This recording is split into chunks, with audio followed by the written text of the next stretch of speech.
I've lived all of my life thus far in countries with 4 seasons. Admittedly, the climate changes have shortened some of the seasons in recent years, but still, the succession of summer, autumn, winter and spring has always been a part of my life. So you can imagine my surprise when I first stumbled upon the concept of 24 seasons in a Japanese year. Intrigued, I started investigating. This type of calendar, called 24 seki, originally comes from China and was invented so that people could navigate their agricultural activities with more precision than just 4 seasons. Knowing when to sow the fields or harvest a specific crop needs a little more detail than spring or autumn. The calendar crossed the sea around the 6th century and transformed a little through Japanese local customs. If the need for these terms is less important in today's world, they remain as a poetic reminder of the possibilities that stand before us. A season can be 15 or 90 days long. It all depends on how we wish to relate to the notion of time. I've often felt that a month went by almost without me noticing it, when it's the first of the next month already. So the idea that every 15 days I am reminded of the season I'm in, of how nature responds to the sun or the elements, could make me live the present moment in a more mindful way. Or maybe I'm just under the influence of Mayumi Inaba's novel, La Péninsule aux 24 saisons, that I'd like to translate as the 24 seasons Peninsula, but the internet seems to think differently.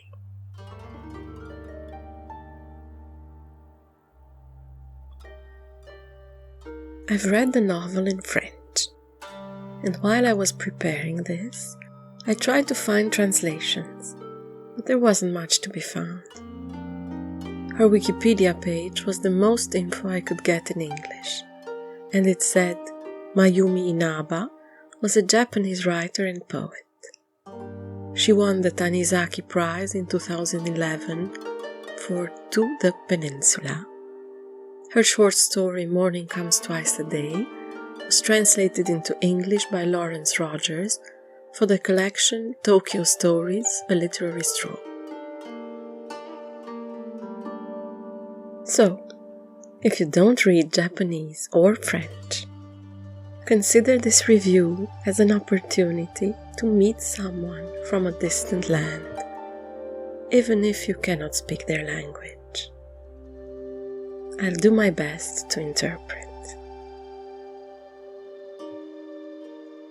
A novel that feels as intimate as a journal.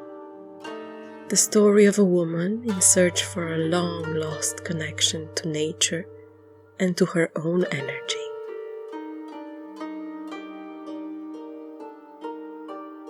She embarks on a year-long adventure along with her cat as she rediscovers the simple pleasures of the 24 Japanese seasons.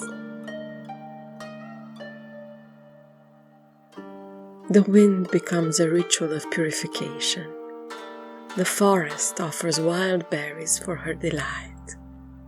The neighbors are delightful people that live serene lives. Every day holds its fair share of wisdom to be collected. The French editor has chosen a great pitch for this book. 24 seasons is the time we need to be born again, to fall back in love with life. And that gets you thinking, especially if you live in the city. How far away have I gotten from the essentials? Is it absolutely necessary to retreat into nature in order to recalibrate your own life? The pandemic has certainly brought these questions back into the spotlight, and it can sometimes get confusing to see everyone around you miserable and complaining about the city all the time, while all those that converted to country life seem perfectly radiant on their Instagram feeds. The book manages to effortlessly take me along into a fairyland of fireflies and bamboo forests, while giving me joy with a simple reflection.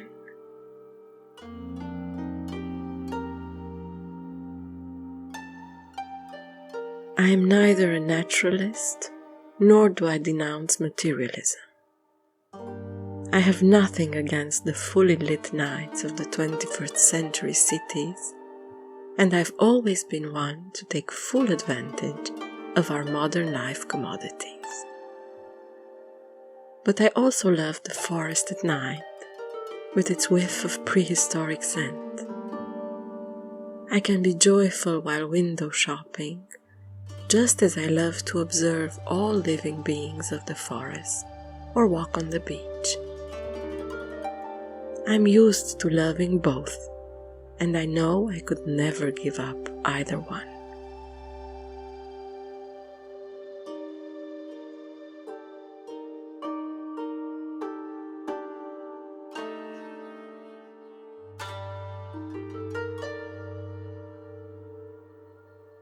Such a profound yet simple subject calls for a ceremonial tea.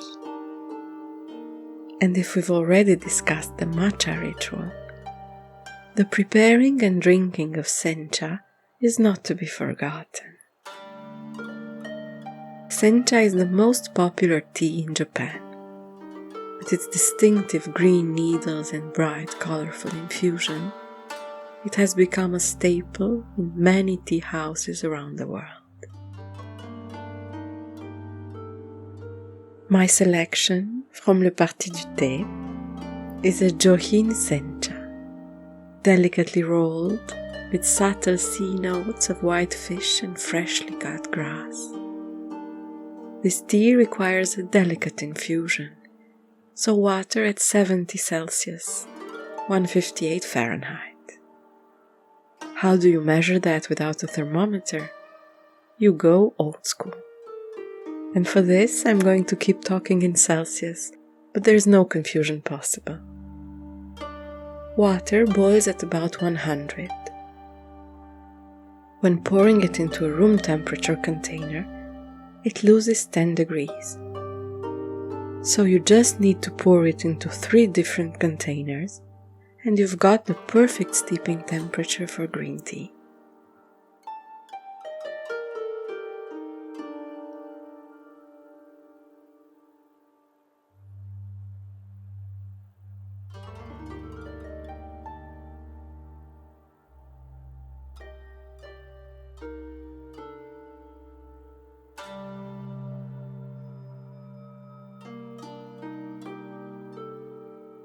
A quick steep of about a minute, and you can alternate your cups so you get a more balanced flavor.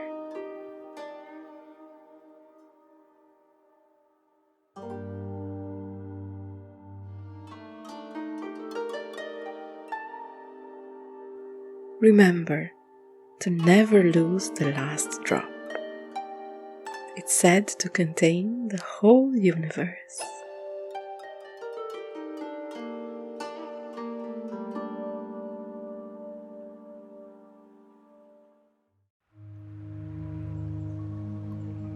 With that in mind, I wanted to dive into the philosophy of Hanami, which was the initial reason I decided to dedicate my month of April to Japanese literature.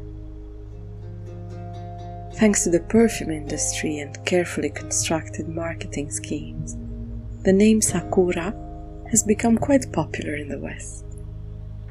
So it was only natural that the Hanami concept should follow.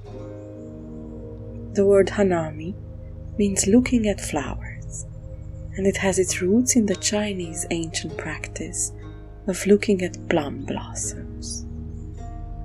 Emperor Saga held the first Sakura viewing party, complete with food, music, and poetry writing, after being struck by the beauty of a particular cherry tree at Jishu Shrine. From 831, it became a regular event at the imperial court, and cherry blossom Hanami spread among the aristocratic class. Here in Paris, the Japanese fascination has taken many forms, and one of them is the Hanami festival organized in the gardens of the Sceaux Palace. My plan was to attend, of course, but life had other plans, so I decided to transform my initial sadness into an opportunity for reflection. The idea of a moment dedicated to admiring flowers seems to me like the perfect meditation for an ordinary day. So on my way home, on a random cloudy day, I stopped under the cherry trees. It's fascinating how many cherry trees in bloom I noticed this spring. My attention was already directed that way, so they were just showing up everywhere. I got to have my Hanami a little every day, with each blossom that asked to be admired, from the window of my bus or on my way to the market. Every occasion is perfect for mindful admiration.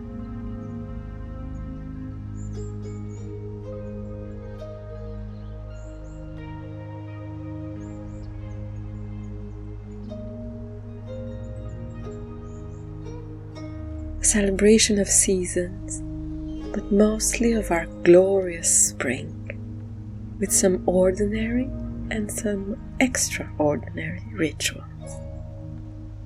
If you're in need of some musical inspiration, you can find in the description box below the link to a playlist of traditional Japanese music that I listened to while reading.